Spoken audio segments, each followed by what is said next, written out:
नमस्कार। आप सभी का अनुचरणी आभाश्री ये यूट्यूब चैनल पे स्वागत है। मैं आभा करंदीकर आपका स्वागत करती हूँ। अभी हम लोग 2022 का राशिफल देख रहे हैं। आज हम मकर राशि के बारे में जानकारी लेंगे। मकर राशि के लिए 2022 क्या लेके आ रहा है, क्या देने वाला है, वो हम लोग देखेंगे। उससे पहले मकर राशि के लोग कैसे होते हैं वो भी देखते हैं। मकर राशि के लोग मतलब आप और जो मकर राशि के लोग हैं, जो जिनका लग्न भी मकर है या राशि भी मकर है, उनके बारे में बात कर रही हूँ मैं।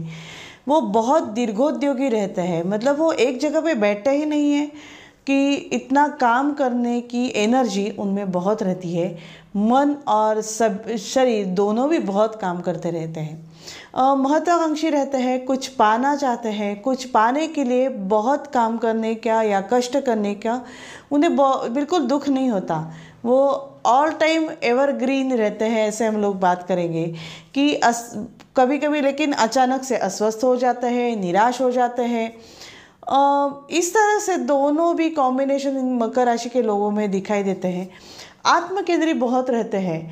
मतलब महत्वाकांक्षी होने के कारण वो आत्मकेंद्री भी है, ये दिखाई देता है।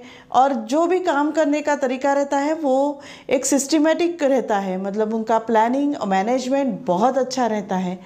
शनि की राशि है ये, इसलिए ये इसका मैनेजमेंट बहुत अच्छा रहता है। सोच समझ के काम करना और जो भी पाना है तो सोच समझ के करना है, ये इनका मूल स्वभाव है। हर एक काम में बदलाव लाने की सोच इन लोगों में रहती है। बहुत उग्र स्वभाव के रहते हैं। मतलब सभी रहेंगे ऐसा नहीं है। ये एक क्या बोलते हैं, टोटल शनि के विचार से कैसे रहते हैं वो देखा जाता है। आपकी कुंडली में बाकी के कैसे ग्रह कहाँ बैठे हैं, किस तरह से उनकी दृष्टि है, क्या है, उस तरफ से आपका स्वभाव, आपका नेचर, आपका जो भी फल मिलने वाला होगा पूरा मतलब आयु में या पूरा आपके जीवन में, वो आपके हर एक के कुंडली में अलग अलग होता है। लेकिन इनके पास आत्मविश्वास बहुत रहता है क्योंकि ये कर्म पे विश्वास रखने वाले ये लोग रहते हैं। प्रेम भाव रहता है और प्रेम भाव होने के कारण दूसरों से काम करवा के लेना, ये मकर राशि वालों को बहुत अच्छी तरह से जमता है। मतलब ये मैंने जो बोला कि मैनेजमेंट के लिए ये राशि बहुत अच्छी है। ये आपका स्वभाव हुआ और ये स्वभाव के हिसाब से आपको इस साल में क्या मिलने वाला है, पिछले साल में क्या हुआ था, इसके बारे में हम लोग थोड़ी जानकारी लेंगे। इससे पहले ये चैनल को आप सब्सक्राइब कीजिए, जिसके कारण नए नए वीडियो जो आ रहे हैं वो आप तक पहुंच सकते हैं। और आप ये शेयर भी कीजिए, मतलब बाकी लोगों को भी मिलना चाहिए। इस तरह से मैं बात कर रही हूँ क्योंकि लाइक करेंगे, कमेंट करेंगे, इससे मुझे भी बहुत अच्छा लगता है और वीडियो बनाने में एक स्फुरन मिलता है। अभी हम लोग देखते हैं मकर राशि वालों के लिए गोचर में से ग्रह कौन से पोजीशन में अभी क्या है। देखा जाए तो शनि और गुरु की तरफ ज़्यादा ध्यान देते हैं, राहु केतु की तरफ ज़्यादा ध्यान देते हैं। जब पूरे साल का जब हम लोग साल के बारे में सोचते हैं तब, क्योंकि रवि जो है, चंद्र जो है, शुक्र जो है, वो कुछ दिनों के बाद उनका गोचर मतलब बदल हो जाता है या राशि परिवर्तन होता है। लेकिन ये जो बड़े ग्रह हैं उनका राशिफल परिवर्तन बहुत दिनों के बाद, साल के बाद होता है, या कभी वक्री होते हैं या मार्गी होते हैं। उस हिसाब से उसका राशिफल अलग अलग होता है। अगर हम लोग देखा जाए तो आपके कुंडली में आपके लग्न भाव में शनि अभी बैठे हैं। मकर राशि के शनि हैं, ये अच्छी बात है, स्वगृही बैठे हैं, इसलिए ये ज़्यादा आपको परेशानी नहीं दे रहे हैं। लेकिन ये शनि की तृतीय भाव पे दृष्टि होने के कारण जो भी कष्ट उठा रहे हैं उतना, मतलब जो भी पराक्रम कर रहा है उतना आपको फल नहीं मिल रहा है, क्योंकि शनि जो है वो आपको फल देने में कम देता है। इस तरह से हमें दिखाई देता है कि जो भी है न्यायी है, आपको फल मिलेगा लेकिन तुरंत नहीं मिलता है। ये शनि की खासियत है। तो अभी जो शनि बैठे आपके लग्न भाव में है, उनकी दृष्टि जो है वो आपके तृतीय भाव पे है, सप्तम भाव पे है।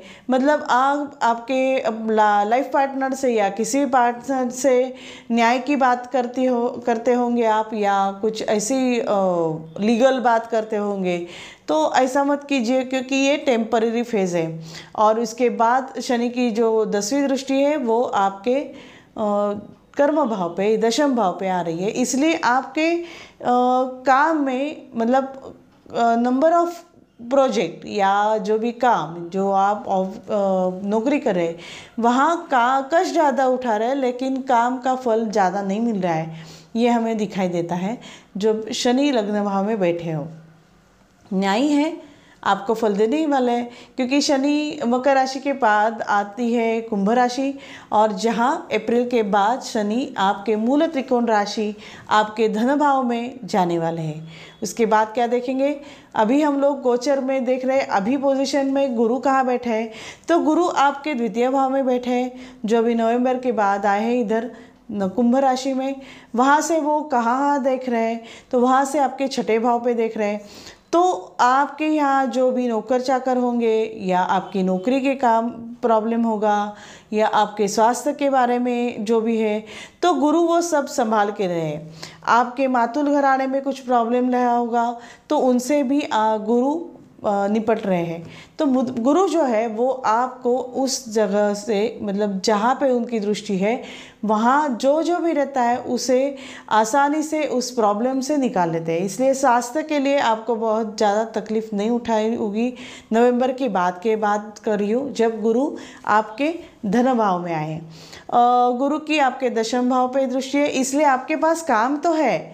मतलब ऐसा नहीं है कि बिना काम के आप बैठे हैं, आपके पास काम रहेगा, लेकिन उसका फल नहीं मिल रहा है। ये शनि के कारण हो रहा है। अगर हम लोग देखा जाए तो राहु जो है आपके पंचम भाव में बैठे हैं। राहु जो है पंचम भाव में बैठे हैं, तो राहु आधे, केतु भी आधे है, तो जो भी फल मिलता है वो आधा ही मिलता है। राहु आपके पंचम भाव में, इसलिए शेयर मार्केट में जितना प्रॉफिट होना चाहिए उतना नहीं मिलता। अगर आप शिक्षा ले रहे हो तो शिक्षा में कुछ ना कुछ चेंजेस कर रहे हो, किया होगा आपने, या कर रहे होंगे, या सोच रहे होंगे, या आप जो उपासना करते हो उसमें भी कमियां आती होगी। महत्वाकांक्षा बढ़ रही है, लेकिन आपका जो पूरा जो कंप्लीट होना चाहिए, जिसका फल आपको पूरा मिलना चाहिए, उतना नहीं मिल रहा है। राहु की दृष्टि आपके लाभ भाव पे है, मतलब लाभ तो हो रहा है, लेकिन जितना होना चाहिए उतना नहीं हो रहा है। ये सभी जो प्रॉब्लम है ना, वो शनि और राहु के कारण हो रहे हैं। केतु जो है आपके लाभ भाव में है, तो केतु भी आधा है। वो भी बोल रहे हैं कि आप आधे ही मिल रहा है। जो मतलब काम करते हैं, नौकरी करते हैं, जिसका भी आपका सैलरी मिल रहा है वो आधा मिल रहा है, या कुछ कम मिल रहा है, कुछ परसेंट कम मिल रहा है। इस तरह से राहु केतु आपको फल दे रहे हैं। ये सभी पोजीशन है, ये अप्रैल तक रहने वाली है। उसके बाद देखते हैं हम लोगों को क्या फल मिलने वाला है। अप्रैल के बाद गुरु तो आपके द्वितीय भाव में है, जो धन का कारक है आपके, और कुंभ राशि में है। कुंभ तो मतलब भंडाई बोलते हैं हम लोग। कुंभ बहुत सारा संचय करता है, तो आपके यहाँ धन प्राप्ति तो 100% होने वाली है। लेकिन कब, तो शनि जब आपके अप्रैल भाव में, अप्रैल के बाद आपके द्वितीय भाव में आएंगे, तो आपको जो न्याय करने वाले शनि आपके धन भाव में आने के बाद आपको अच्छी तरह से न्याय मिलने वाला है। अच्छा धन कमाने वाले आप। कैसे देखते हैं, क्योंकि शनि जो है अगर द्वितीय भाव में, उनके मूल त्रिकोण राशि में आने के बाद गुरु के साथ रहेंगे, तो गुरु की तो छठे भाव पे दृष्टि है, 8वें भाव पे दृष्टि है। अष्टम भाव पे दृष्टि होने के कारण क्या हो रहा है कि जो पारिवारिक तरफ से, या आपको जो प्रॉपर्टी मिल रही हो या धन मिलने वाला है, वो तो आपको मिलेगा, क्योंकि वहाँ पे गुरु की दृष्टि रहेगी। और गुरु की दशम भाव पे दृष्टि है, इसलिए काम भी चालू रहेगा। लेकिन साथ साथ शनि जब द्वितीय भाव में आ रहे हैं, तो शनि जी की दृष्टि आपके चतुर्थ भाव पे है। तो मतलब आपको घर खरीदना है, कार खरीदना है, जो भी खरीदना है घर के लिए, कुटुंब के लिए, तो आप वो खरीद सकते हैं, क्योंकि शनि जी की कृपा रहेगी। जो भी अभी बैलेंस था ना मिलने का फ़ायदा या प्रॉफिट, वो अभी बाद अप्रैल के बाद आपको मिलने वाला है। शनि जी की अगर हम लोग दृष्टि देखी जाए, सप्तम दृष्टि, तो अष्टम भाव पे है, तो वहाँ से भी धन मिलेगा, या किसी का मतलब म्यूचुअल फंड से या किसी की मतलब वहाँ से धन मिलेगा, जैसे हम लोग मेडिक्लेम या ऐसे भी बोलते हैं अष्टम भाव से, तो वहाँ से भी धन मिल सकता है। शनि की जो दृष्टि है वो आपके दशम भाव पे आने वाले, मतलब काम भी मिलेगा और फल भी मिलेगा, दोनों भी साथ मिलने वाले हैं। ये इतना अच्छा फल ये मकर राशि वालों को अप्रैल के बाद मिलने वाला है, जब शनि की गोचर भ्रमण या गोचर भ्रमण कुंभ राशि से चालू हो जाएगा, तभी होने वाला है। उसके बीच में वो क्या है, शनि गुरु दोनों भी वक्री होते हैं, तो थोड़ा काल के लिए फिर से अलग से उसका फल मिलता है, फिर से चालू हो जाता है वही फल मिलना। कुल मिला के हम लोग साल भर के लिए देख रहे हैं, इसलिए मैं ज़्यादा डीप में नहीं जा रही हूँ। हम लोग राहु के बारे में देखते हैं, तो राहु आपके पंचम भाव में है, राहु आपके चतुर्थ भाव में आने वाले हैं अप्रैल के बाद, और हर्षल बैठे हैं वहाँ पे। तो कुछ घर या मकान गाड़ी चेंज का, क्योंकि राहु तो परिवर्तन का कारक है और हर्षल अचानक योग लाता है, तो कुछ ऐसे योग आ जाएंगे कि अचानक से आपने घर बदल लिया या गाड़ी खरीद ली, पहले वाली गाड़ी निकाल दी, नई गाड़ी ले ली, घर में इंटीरियर कर दिया, फर्नीचर कर दिया, ये लेकिन जो भी होगा वो अचानक से होगा, पहले से तय नहीं होगा, ये आपको ध्यान रखना है।